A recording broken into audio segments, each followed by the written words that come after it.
The biggest pivot of this game was around the 3:21 mark of the third quarter when the Dallas Mavericks were going on a massive run, but the Celtics turned what was a 9-point lead into a 20-point lead by the end of the third quarter, which pretty much demoralized the Dallas Mavericks. Now, on this first play, Porzingis gets a relatively open three. We're going to see Derek Lively kind of just go onto a transition, right? Once the shot is up, he is transitioning into some offense, trying to get an easy bucket on the other end. But what to notice here is we have Tatum and Jrue Holiday in some really good, coverage right here, or good positioning to get an offensive rebound. So boom, get a lucky bounce. Tatum is able to get the rebound. And one thing that we notice is Derek Lively is completely out of this play. So instead of Tatum doing what he usually does, taking and rushing a second chance opportunity, he slows down, he reads the offense, he reads where his guys are, and now we're going to see a great just slot cut here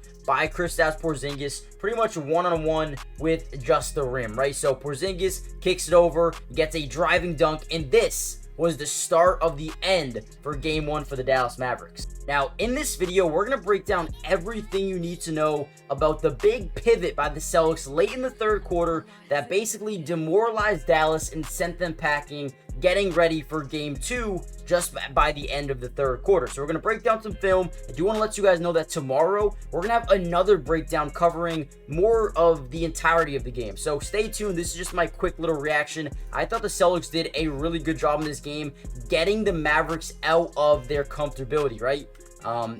Dallas loves to run this high pick and roll offense. Guys, Luka had 1 assist, I believe, 7 assists in the total game for the Mavericks. Barely hit threes. In this game specifically, JB was my MVP. Not only defensively, but even offensively, hit some big time shots. Boom, a big time rejection, stopping a lob play here, and then watch another opportunity here. Maxi Kleber gonna kick it over to Tim Hardaway. Now Tim Hardaway gonna get Jrue Holiday, kind of overcommitting to that three ball, steps in, and now he's going to get a backdoor pass here for Derek Jones, who's in the dunker spot. Now look at the verticality here by JB as he goes up straight with them and denies him. You're talking about on one play, one possession, JB makes 2, maybe even game-changing plays, right? It's only a 13-point game. If they get a dunk, if they get a big-time play, they could swing the momentum right back in their favor, right? So boom, big-time play, stopping the lob, resetting, trying to get back into defensive rotation here, and JB makes an unbelievable read, right? Al steps up on the mid-range. Good pass by Tim Hardaway. An unbelievable verticality by JB with the block. Dude, JB, my MVP, man. My MVP. Now, one of my favorite things about this game for the Boston Celtics is they did something. They took a page out of the Dallas Mavericks book. Now, what I mean by that is they would try to get a switch onto Luka or onto Kyrie every single time. Now, you might be asking, well, why do that? Not only are they not great defenders, but also Dallas versus Minnesota went against Anthony Edwards, who is a good defender, every single time to tire him out for the fourth quarter. That is exactly what they did. They try to get this high pick and roll, get a switch onto, Luka, and then just attack, tire him out defensively, so that way offensively, he's not as, he doesn't have that stamina, 1, right? 2, watch how this play breaks down here. Unbelievable. So boom, we get the mismatch. JB knows that he can drive right by him with that speed and athleticism, and boom, gets into the paint. Whenever you can get into, the painted area, especially against the Dallas Mavericks team, you're going to see guys stagger over and just, try to help out, right? So not only do you have, Luka, you have Tim Hardaway, you have Derek Jones, right? And now you have Al Horford, who's kind of in this dunker spot. He's going to force some rotation by Maxi Kleber, and then Jrue Holiday is going to be wide open in the corner, right? So again, let's read how this play breaks down. JB draws 3. You would have Al in that cut. Maxi Kleber does a good job. Now, once you have the team in a rotation like this, they're screwed, right?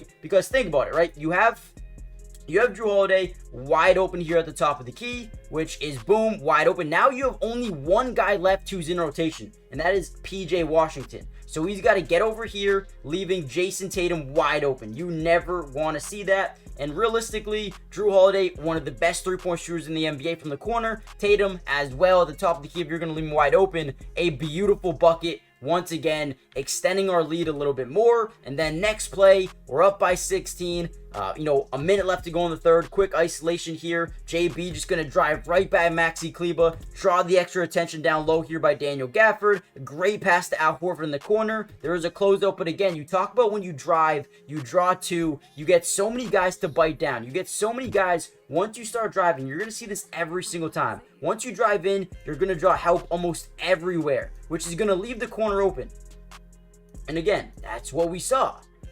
Boom, JB drives, kicks to the corner. You have the closest guy to him rolling back out to Al, leaving Drew wide open. I would like to see Drew rotate here a little bit, Tatum rotate here a little bit, Sam rotate here. But either way, someone's always going to be open when you drive and kick like this. Al Horford, great job pulling up that three in his face, gets it to go. And basically, that feels like all she wrote. I feel like from this point on, we just looked amazing. 11-0 run in 3.5 minutes when it looked like they could be, on their way for a big comeback. And then again, you look at this play, Kyrie, 101. You do have JB here in the paint versus Daniel Gafford, which seems to me like a big mismatch on their end, right? They could be able to kick it over to Daniel Gafford, lobbed up. Just the height difference for Daniel Gafford is there. Kyrie thinks he's him, gets into the lane. JB, unbelievable block, sends him the other direction. If you guys look at this from an other angle, JB during this block says, get that out of here, man, because he knows JB is such a good player, and I cannot believe the NBA had the audacity to not only leave him off the All-NBA team, but not even an all-defensive team. You guys are cooked. I swear to God, cooked. Because JB is probably one of the best defenders on this team. I hate the hate that he gets almost every single year. Man, he's got a chip on his shoulder, and he's proving everybody wrong. Here we go. Once again, we're going to get JB versus Maxi Kleber. We're going to get a quick little screen by Sam Hauser. Now, the one thing you notice about this play is they're going to disrespect. You might ask, well, how are they disrespecting here? He's going under. Why would you go under a JB screen? Every single time you get one of these screens, you need to go over, right? You need to go over every single time. Instead, I know it looks like I'm just scribbling at this point, but he's going to try to draw back. And Daniel Gafford is not even being a threat up here. He's not even hedging over at all, which is basically giving JB the green light. Like, okay, we're not even going to guard you from back there. We're going to give you that space. Let's see what you can do. JB says, okay, 27 feet, easy money, gets it to go. And just like that, the Celtics have an 88-68 lead going into the fourth quarter. Unbelievable game here by Boston, guys. When you look at what Boston did, we really took out their offense.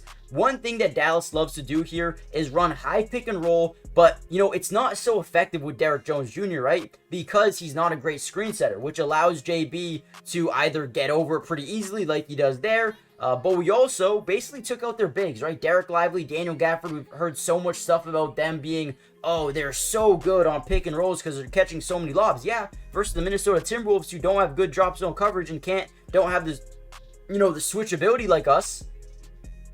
And I also think the Celtics did a really good job being unpredictable. What I mean by that is there was one play where we would, double team off the screens, right? So one time we would have, Kristaps double team, and we'd have JB come off the side and pretty much trap him, right?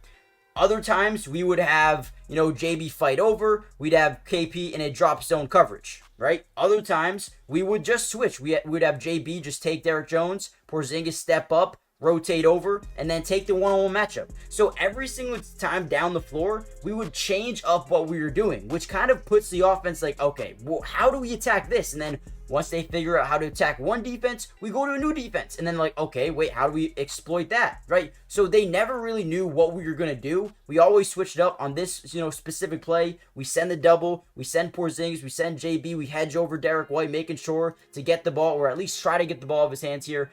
Luka actually makes a really good play, but these are the ones that will give him, right? These are the plays that will give Luka. If he can hit these tough shots every single time down the floor, then go ahead, right? Go ahead. I would like to see you do that every single play. And what that also does is force the role players not to be in rhythm throughout the entirety of the game, right? We saw a couple of plays where PJ Washington got wide open threes, but wasn't taking them, so he wasn't hitting them, right? So, I mean, massive. I thought today was a beautiful day. They will make their adjustments. They will make some changes. I thought early third quarter was, and this is a great basket by Drew Holiday, right? Bodying up PJ Washington getting up into the paint, under the basket, I mean, that is just beautiful basketball. But early third quarter, they made some really good runs. I guarantee you they're going to look at the tape for the third quarter and really try to figure out where they can attack us. But, hey, game one's a big win. We got 3 wins to go. I thought Boston's defense was insane this game. Whenever you can hold the best offense in basketball throughout the entirety of the playoffs to, what, 80-something points? I don't even know how much it was specifically, but that is a good game, right? So defensively, we played well. Offensively, there's a lot of room to grow, and I think we got a lot of open shots. The drive, the kick is, something that worked amazing for us in this game. Also, this was another play that I wanted to break down as well. So we're going to get this screen here. Actually, this is not the play I wanted, but I think it was. They're just not showing it all. But Derek White gets a big-time steal. I think originally what we had here was a high pick and roll here for Derek Lively, but instead of having Porzingis there, we rotated over, put Pritchard on the pick and roll, and then having a better double team here. So again, we just switch up our defense so much, and Luka has no idea what's going on. He thinks that Derek White is going to be tailing or trying to trail, Derek Lively here, but at the end of the day, he's right in front of him. Boom, big-time steal, big-time bucket. Dude, what a game. What a game. A lot of work to do. 3 more wins. Let's do it, man. Guys, hit the like button, subscribe if you're new, join the family. We will be covering the Celtics throughout the entirety of the playoffs, breaking down film, live streaming every single games. Follow my Twitch. The link will be in the description. Matty Dubs with 3 S's. If you're going to watch these games live with me, join the family right now. Big time win. 3 more to go. Banner 18, it's in the distance, but it's going to be a lot of work, man. I'm telling you, they're going to give you a gut punch in game 2. We can't lose. Can't lose. Join the family. Give me your prediction for game 2, and I'll see you guys in tomorrow's another update, another film review for tomorrow. See you guys then. Peace.